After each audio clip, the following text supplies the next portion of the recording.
शांति। आज 29 जुलाई 2025।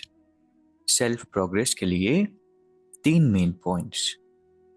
Point number 1 है, तुम्हारा फर्ज है अपने हमजीन्स को नर से नारायण, नारी से लक्ष्मी बनने की युक्ति बताना।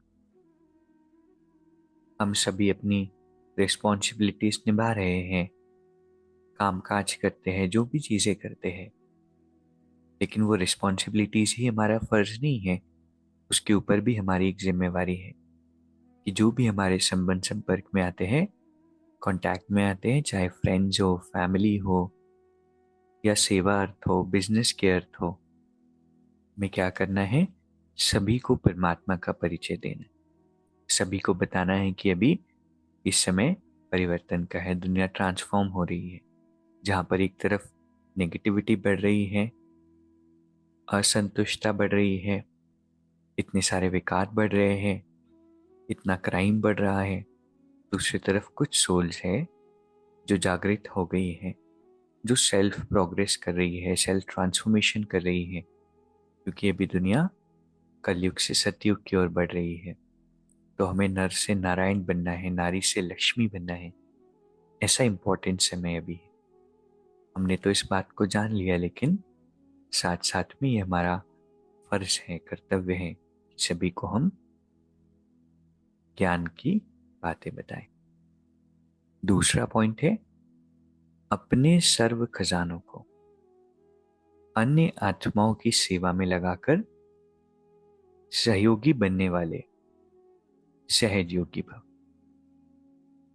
बाबा कहते हैं कि इस जीवन में, जिसे हम ब्राह्मण जीवन कहते हैं, जो भी शक्तियां हैं, गुण हैं, ज्ञान है, सभी को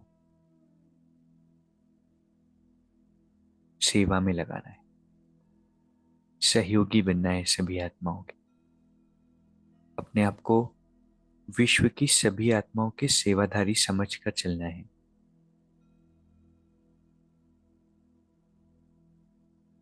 जितना हम सहयोगी बनेंगे, उतना बाबा कहते हैं सहज योगी बनेंगे, महादानी बनेंगे।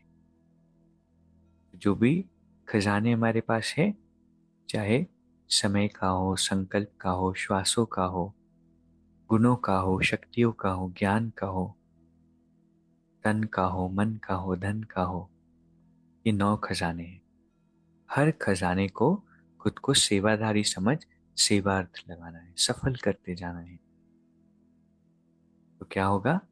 सहज योगी बन जाएंगे। इतना अच्छा वरदान है ना, इसको फिर से हम खुद से भी पढ़े 2-3 बार। तीसरा पॉइंट है, बेहद के वैरागी बनो तो आकर्षण के सब संस्कार सहज ही खत्म हो जाएंगे। कई बार हम बुद्धि से तो परमात्मा के ज्ञान को समझ लेते हैं, हमें बहुत अच्छे से निश्चय हो जाता है कि ये भगवान का ही कार्य है, मुरली जो चल रही है वो भगवान ही ब्रह्मातन द्वारा चलाते हैं, लेकिन आकर्षण को नहीं छोड़ पाते। कभी व्यक्ति का होता है, कभी वस्तु का, वातावरण का, कपड़ों का, कितनी सारी चीजों का हो सकता है ना, साधनों का। बाबा कहते हैं अंदर से बेहद का वैराग, मतलब कि जब हम अंदर से रियलाइज कर लेंगे कि बाहर क्षणभंगुर प्राप्तियां है, ये इल्यूजन्स है, कुछ मिलना नहीं है। कितने बार मन इस दुनिया में लगाया, लोगों में लगाया, साधनों में लगाया, लेकिन क्या मिला? कुछ भी नहीं ना। इसीलिए ये रियलाइजेशन ही वैराग है। इसका मतलब ये नहीं है कि हमें दुनिया से, लोगों से नफरत है। इसका मतलब हमें बस पता है कि कुछ मिल नहीं सकता, मेरी प्यास यहाँ बुझ नहीं सकती, और इसीलिए मेरा सभी को सिर्फ देने का पार्ट है, लेने की जीरो एक्सपेक्टेशन है। ये कब होगा? जब अंदर ही अंदर हम रियलाइज करेंगे, और फोर्सफुली नहीं, एनालाइज करेंगे, सोचेंगे कि क्या सच में कुछ मिल रहा है, क्या सच में तुम्हें प्राप्ति है। खुद से बात करेंगे, हे आत्मा, क्या तुम्हें मिला यहाँ मन लगाकर? तो आज जो 3 शिक्षाएं बाबा ने हमें दी, पहला है, हमें अपने फर्ज की याद दिलाई। क्या याद दिलाई? अपने हम जीन्स को बताना है, नर से नारायण, नारी से लक्ष्मी, ये बनने की युक्ति।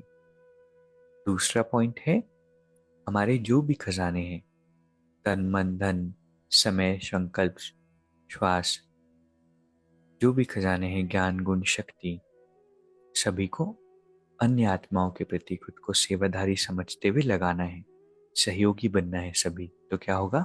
सहज योगी बन जाएंगे और महादानी बन जाएंगे। तीसरा पॉइंट है बेहद के वैरागी बनेंगे तो आकर्षण के सभी संस्कार सहज ही खत्म हो जाएंगे, मेहनत नहीं करनी पड़ेगी मन को निकालने की, सहज हो जाए। अभी 1 मिनट हम मेडिटेट करेंगे। मैं एक विशेष आत्मा हूं, परमात्मा की श्रेष्ठ संतान, ईश्वरीय किरणों में स्नान कर रही हूं। मेरे अंदर की सारी इम्प्योरिटीज समाप्त हो रही है।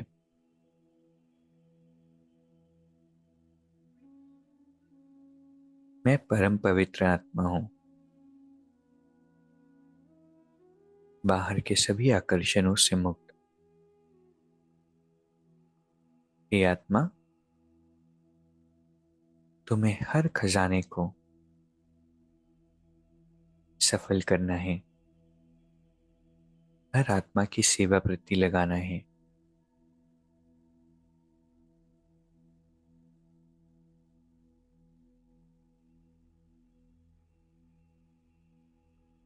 और अपने हम जीन्स की सेवा करनी है। तुम साधारण रूप में एक बहुत विशेष आत्मा हो और इसलिए भगवान हर पल तुम्हारे साथ ही है। ओम शांति। शुक्रिया, शुक्रिया।